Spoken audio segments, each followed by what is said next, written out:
ಮಂಗಳೂರಿನ ಯುವ ವಕೀಲ ಕುಲದೀಪ್ ಶೆಟ್ಟಿ ಅವರ ಮೇಲೆ ಪೊಲೀಸರ ದೌರ್ಜನ್ಯವನ್ನು ಖಂಡಿಸಿ ಕೊರಟಗೆರೆ ವಕೀಲರ ಸಂಘದಿಂದ ಪ್ರತಿಭಟನೆ ನಡೆಸಲಾಯಿತು. ಪಟ್ಟಣದ ಜೆಎಂಎಫ್ಸಿ ನ್ಯಾಯಾಲಯದ ಆವರಣದ ಮುಂಭಾಗದಲ್ಲಿ ತಾಲೂಕು ವಕೀಲರ ಸಂಘದಿಂದ ಏರ್ಪಡಿಸಲಾಗಿದ್ದ ಪ್ರತಿಭಟನೆಯಲ್ಲಿ ಮಾತನಾಡಿದ ವಕೀಲರ ಸಂಘದ ಅಧ್ಯಕ್ಷ ಬಿಎಲ್ ನಾಗರಾಜು, ಡಿಸೆಂಬರ್ 3ರಂದು ಮಂಗಳೂರಿನ ಪುಂಜಾಲಕಟ್ಟೆ ಪೊಲೀಸ್ ಠಾಣೆಯ ಪೊಲೀಸರು ಯುವ ವಕೀಲ ಕುಲದೀಪ್ ಶೆಟ್ಟಿಯವರ ಮೇಲೆ ಅಮಾನುಷವಾಗಿ ವರ್ತನೆ ಮಾಡಿ ವಕೀಲ ವೃತ್ತಿ ಬಾಂಧವರಿಗೆ ಅವಮಾನ ಮಾಡಿದ್ದಾರೆ. ಅವರ ತಾಯಿ ಕಾಡಿಬೇಡಿ ಕೈಮುಗಿದುಕೊಂಡರೂ ದೈಹಿಕವಾಗಿ ಹಲ್ಲೆ ಮಾಡಿದ್ದಾರೆ. ವಕೀಲ ಎಂದರೂ ಸಹ ನೀನು ನ್ಯಾಯಾಲಯದಲ್ಲಿ ವಾದ ಮಾಡು ಎಂದು ಪೊಲೀಸರು ದೌರ್ಜನ್ಯ ಮಾಡಿದ್ದಾರೆ. ಈ ಹಿನ್ನೆಲೆ ಈ ಕೂಡಲೇ ಪೊಲೀಸ್ ಅಧಿಕಾರಿಗಳನ್ನು ವರ್ಗಾವಣೆ ಮಾಡಬೇಕು ಎಂದು ಒತ್ತಾಯಿಸಿದರು. ಹಿರಿಯ ವಕೀಲ ಟಿ ಕೃಷ್ಣಮೂರ್ತಿ ಮಾತನಾಡಿ, ಮಂಗಳೂರಿನಲ್ಲಿ ಯುವ ವಕೀಲ ಕುಲದೀಪ್ ಶೆಟ್ಟಿ ಅವರನ್ನ ಪುಂಜಾಲಕಟ್ಟೆ ಪೊಲೀಸ್ ಠಾಣೆಯ ಪೊಲೀಸ್ ಅಧಿಕಾರಿಗಳು ಏಕಾಏಕಿ ಅವರ ಮನೆಗೆ ನುಗ್ಗಿ ವಕೀಲ ಅಂತ ನೋಡದೆ ಅವರನ್ನ ಅರೆಬೆತ್ತಲೆ ಮಾಡಿ ಅವಾಚ್ಯ ಶಬ್ದಗಳಿಂದ ನಿಂದಿಸಿ ಅವರೊಂದಿಗೆ ಪ್ರಾಣಿಗಳಂತೆ ವರ್ತಿಸಿದ್ದಾರೆ. ಸುಪ್ರೀಂ ಕೋರ್ಟ್ ಆದೇಶದಂತೆ ಒಬ್ಬ ವಕೀಲನನ್ನ ಬಂಧಿಸಬೇಕೆಂದರೆ ಸಂಬಂಧಪಟ್ಟ ನ್ಯಾಯಾಧೀಶರ ಮೂಲಕ ಅವರನ್ನ ಬಂಧಿಸಬೇಕು. ಇದನ್ನು ಯಾವುದನ್ನು ಮಾಡದೆ ನಮ್ಮ ವೃತ್ತಿಗೆ ಅವಮಾನ ಮಾಡಿದ್ದಾರೆ. ಇತ್ತೀಚಿನ ದಿನಗಳಲ್ಲಿ ವಕೀಲರನ್ನ ಬಹಳ ಕೆಟ್ಟ ರೀತಿಯಲ್ಲಿ ನೋಡುತ್ತಿದ್ದು, ಈ ಕೂಡಲೇ ಸರ್ಕಾರ ಪೊಲೀಸರಿಗೆ ಸಾರ್ವಜನಿಕರ ಹಾಗೂ ವಕೀಲರ ಹತ್ತಿರ ಯಾವ ರೀತಿ ನಡೆದುಕೊಳ್ಳಬೇಕು ಎಂದು ತರಬೇತಿ ನೀಡಿ ಎಂದು ತಿಳಿಸಿದರು. ಪ್ರಧಾನ ಕಾರ್ಯದರ್ಶಿ ಮಲ್ಲಿಕಾರ್ಜುನಯ್ಯ, ಜಂಟಿ ಕಾರ್ಯದರ್ಶಿ ಹುಸೇನ್ ಪಾಷಾ, ಖಜಾಂಚಿ ಲಕ್ಷ್ಮೀ ಸಂತೋಷ್, ಮಾಜಿ ಅಧ್ಯಕ್ಷ ದೇವರಾಜು, ವಕೀಲರಾದ GM Krishnamurthy, KC Nagaraju, Puttaraju, Shivaramaiah, Sanjeevaraju, AM Krishnamurthy, Thimmaraju, Madhusudan, Santosh, Narasimharaju, Krishnappa, Manjunath, Vrishabhendra Swamy, Ramachandraiah, Anil Kumar, Anantharaju, Komal Girish, Kemparajamma, Vrinda, Arundhati, Shilpa, Sunil, Thimmaraju, Shivraj ಸೇರಿದಂತೆ ಇತರರು ಹಾಜರಿದ್ದರು. ವರದಿ ಮಂಜುಸ್ವಾಮಿ, ಎಂಎನ್, ಕೊರಟಗೆರೆ. ವಿಷಾದನೀಯ ಸಂಗತಿ ಏನಂದರೆ ನಮ್ಮ ವಕೀಲರಿಗೆ ಆದಂತಹ ಅವಮಾನದ ಒಂದು ಸಂಗತಿಯಾಗಿದೆ.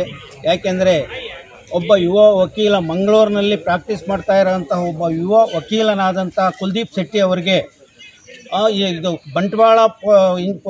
ಬಂಟ್ವಾಳದ ಪುಂಜಾಲ ಪೊಲೀಸ್ ಠಾಣೆಯ ಒಬ್ಬ ಸಬ್ ಇನ್ಸ್ಪೆಕ್ಟರ್ ಮತ್ತು ಅವರ ಸಿಬ್ಬಂದಿಗಳು ಏಕಾಏಕಿ ರಾತ್ರಿ ಹೊತ್ತು ಅವರು ಮಲಗಿದ್ದಾಗ ಮನೆಗೆ ನುಗ್ಗಿ ಅವ್ರನ್ನ ಅರೆಬೆತ್ತಲೆಯಾಗಿ ಅವ್ರನ್ನ ಬಹಳ ಏಕವಚನದಲ್ಲಿ ಮತ್ತು ಕೆಟ್ಟ ಭಾಷೆಗಳನ್ನು ಉಪಯೋಗಿಸ್ಕೊಂಡು ಅವ್ರನ್ನ ಎಳ್ಕೊಂಬಂದು ಅವ್ರನ್ನ ಪ್ರಾಣಿಗಳಂತೆ ವರ್ತಿಸಿದ್ದಾರೆ. ಅವ್ರ ತಾಯಿ ಎಷ್ಟು ಕಾಡಿ ಬೇಡಿದರೂ ಸಹ ಆಕೆನೂ ಸಹ ಕೆಟ್ಟ ಭಾಷೆಯಲ್ಲಿ ಬೈದು ಅವರು ಮೃಗೀಯ ರೀತಿಯಲ್ಲಿ ಇವತ್ತು ಒಬ್ಬ ಪೊಲೀಸ್ ಸಬ್ ಇನ್ಸ್ಪೆಕ್ಟರ್ ವರ್ತಿಸಿದ್ದಾರೆ.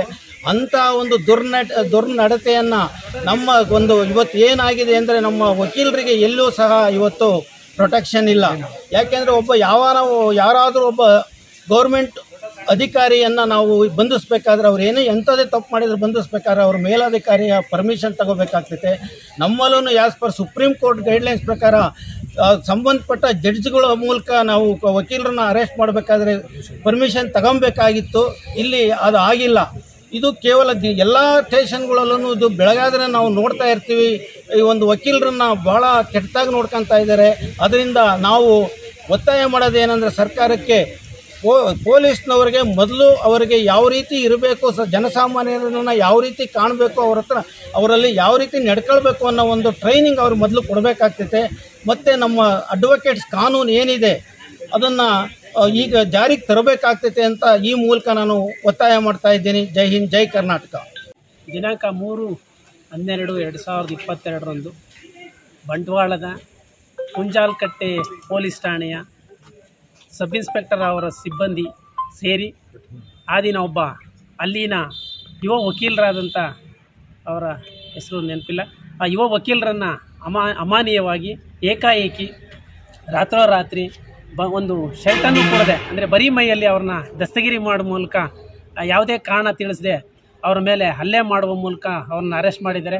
ಅವ್ರ ತಾಯಿ ಕಾಡಿ ಬೇಡಿ ಕೈ ಮುಗಿದು ಕೇಳ್ಕೊಂಡ್ರು ಸಮೇತ ಅವರ ಬಗ್ಗೆ ಯಾವುದೇ ತರಹ ಕೇರ್ ಮಾಡದೆ, ಒಬ್ಬ ವಕೀಲ ಅಂದ್ರೂ ಕೂಡ ನೀನು ನ್ಯಾಯಾಲಯದಲ್ಲಿ ತೀರ್ಮಾನ ನ್ಯಾಯಾಲಯದಲ್ಲಿ ವಾದ ಮಾಡ್ಕೊ ಅಂತ ಹೇಳಿ ಅಮಾನೀಯವಾಗಿ ಆತನ ಅರೆಸ್ಟ್ ಮಾಡಿರೋದ್ರ ವಿರುದ್ಧ ನಮ್ಮ ಕೊರಟಗೆರೆ ವಕೀಲರ ಸಂಘದ ಎಲ್ಲ ಪದಾಧಿಕಾರಿಗಳು ಹಾಗೂ ಸರ್ವ ಸದಸ್ಯರುಗಳು ಸೇರಿ ಈ ದಿನ ಒಂದು ಆ ಘಟನೆಯನ್ನು ಖಂಡಿಸಿ ಪ್ರತಿಭಟನೆ ಮಾಡುವ ಮೂಲಕ ಈ ಒಂದು ನ್ಯಾಯಾಲಯದ ಆವರಣದಲ್ಲಿ ಅದನ್ನು ಖಂಡಿಸಿ ನಾವು ಅವರ ವಿರುದ್ಧ ಏನು ಸಬ್ ಇನ್ಸ್ಪೆಕ್ಟರ್ ಮತ್ತು ಸಿಬ್ಬಂದಿಯವರು ಏನು ಅಮಾನವೀಯ ಕೃತ್ಯ ನಡೆಸಿದ್ದಾರೆ ಅವರ ವಿರುದ್ಧ ಕಾನೂನು ಕ್ರಮ ಜರುಗಿಸಿ ಇಮಿಡಿಯೇಟಾಗಿ ಅವ್ರನ್ನ ವರ್ಗಾಯಿಸುವ ಮೂಲಕ ಅಥವಾ ಅಮಾನತುಪಡಿಸುವ ಮೂಲಕ ಕ್ರಮ ಜರುಗಿಸಬೇಕು ಅಂತೇಳಿ ನಮ್ಮ ಎಲ್ಲ ವಕೀಲರು ಸೇರಿ ಈ ಒಂದು ಒಕ್ಕಲಿಂದ ಕೂಗ್ತಾ ಈ ಪ್ರತಿಭಟನೆಯನ್ನು ಸರ್ಕಾರದವರೆಗೂ ಮುಟ್ಲಿ ಅಂತ ಹೇಳಿ ಈ ಒಂದು ಪ್ರತಿಭಟನೆಯನ್ನು ಯಶಸ್ವಿಯಾಗಿ ಮಾಡ್ತಾ ಇದ್ವಿ.